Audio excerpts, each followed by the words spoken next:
Survivor Borneo, what a weird first season it was in comparison to the modern day show. I personally enjoyed it. It was a weird kind of rush going back to it. But I think if we were going to rank and rate each season, then there's only one real way to do it. Mathematically, based on my opinion. I know. Is there really any perfect way of ranking these seasons? For every season review, there will be 5 categories that we will rate. We will add up their scores, average them out, and come up with one overall score for the season. By the end, we will have a fairly comprehensive list that ranks each season. I am doing every single one of these within a week of finishing the season, meaning I'm writing down my ranking and figuring out how I rate each thing within a week, so it's still fresh in my mind, and no future seasons will affect the scores of the seasons I've already ranked, though they may be brought up for contextual purposes. With that in mind, let's get started. Our first category is theme.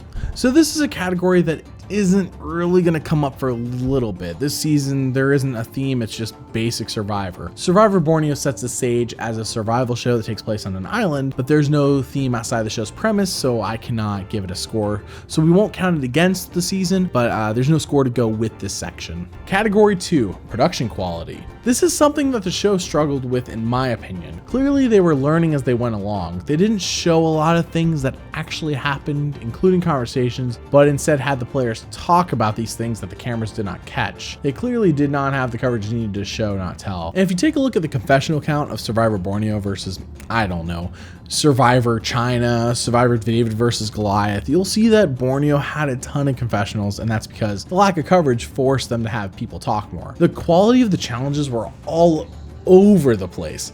A lot were misses, and I would say only a few were really hits. It was hard to tell a lot of the time as to who was leading and who was falling behind, and man, it was crazy seeing the obstacle course, and they had like military people, and I'm like, what is even going on right now? And then the time where like Jeff went with Kelly Wigglesworth to the bar and had a beer with her, and they watched the first 5 minutes of Survivor Borneo, or the time they like took cameras Blair Witch style out into the woods, and like Rudy's like, I don't know. This is in part due to a lack of narration during these challenges. Jeff didn't narrate any of the challenges, and he won't for a few more seasons. I don't think it's until Thailand where we really get Jeff starting to narrate challenges. So this is really due to like the way the challenges are designed, the way they're being shot, but also lack of narration. It was really lackluster here. Sometimes the editors throw you a bone with the lower third telling you who's leading, who's trailing, but it's not as often as you would like. There's also a never real sense of finality to a challenge. It didn't help that a lot of the time they were designed in a way that made no sense. Yeah, I mean, just like, who thought some of these challenges were going to work? From the beginning, from the moment I saw a challenge, I'm like, how is this gonna work? This isn't gonna be good for TV. Why is it the middle of the night and they're running out to a house and then picking an item out of it? Like, unless that like item is covered in neon glowing stuff, like how am I supposed to tell? Like, but back to the Blair Witch like challenge before, what was gonna happen if Kelly Wigglesworth showed Jeff Probst her tape and she was wrong? What if everyone was wrong? Is he gonna sit there and watch everybody's tapes one at a time while they wait in a long line for him? Like, how long did it take to watch that tape? How long were they out there? It just really wasn't thought out. Thankfully for the show, Kelly Wigglesworth was right and was the first person to turn tape, but man, that could have been a long time of nothingness happening. They seemingly just ended each challenge with like no fanfare and someone just being handed an idol or necklace. Probst was there to explain the challenge, and that was it. It seemed like he really didn't know what to do during a challenge. He's like, what do I do with my hands and my mouth? On the subject though of Jeff Probst, this guy was a smiley goofball who got better as the season went along. He lacked the authoritative power you see in later seasons, but he does seem like a friend here, almost night and day with modern Survivor. I mean, he goes to a bar with Kelly, as I mentioned earlier, has a beer, and watches the first 5 minutes of Survivor, and that's her reward. But my biggest gripe with Survivor Borneo was why were certain people voted off during episodes? It seemed like a guessing game most weeks for the audience, and I'm sure there was like a reason the Toggy Alliance did it, or a reason why the tribe voted somebody out, and sometimes it was like, oh, Sonya tripped during the challenge, and okay, I guess that's a reason to vote her out. Nothing else would really happen, but other than that, it was like, why are we getting rid of these people? I don't know. It wasn't really well explained, and I feel like the show could have done a lot better job in explaining it and giving us some more sort of like, yeah, that person should go home. A lot of times it's like, oh, okay, that's the random person going home this week. Let's move on with life. Overall, this was a weak start to the show, but they clearly learned and improved as the season went along, and for that, I'll give them a 3 out of 10. Category 3, strategic play. Yes, strategy. This section is mostly to determine what level of strategy we're seeing here. Was it smart? Was it dumb? big points if the new strategy is brought in and it works. It's always a big deal. And whether there were big moves. Before we get to the main portion, I just want to say that the alphabet strategy from Dr. Sean was funny and seemingly dumb. I made a whole video about it, so go check it out. But while seemingly dumb, it was the execution that made it as infamous as it is today. The only real strategy meat of the season was how the Toggy 4 laid the groundwork for all future seasons in terms of success. Rich, Sue, and Kelly changed the game with Rich at the helm. I dove into his story much deeper in a different video, but this alliance shows how powerful one can be when they just stick together. It even had a flipper in Kelly and marked the first time someone needed an immunity run to get to the end. Everyone else in this season ended up being lambs to the slaughter despite recognizing the big threats and the alliance, and maybe, hey, we should do an alliance and we can beat them, but they don't because morals. It took them far too long to band together, and by the time Jervis and Colleen got Kelly to flip, it was too late because the rest of the Toggy alliance took advantage of Dr. Sean's alphabet strategy, which he was out in the open about, to save Rich and ensure that they would go to the end. So the strategy here was a bit basic, but it really lays the groundwork for future survivors to learn how to get to the end, albeit in a boring way that results in a pagonging, but it was new.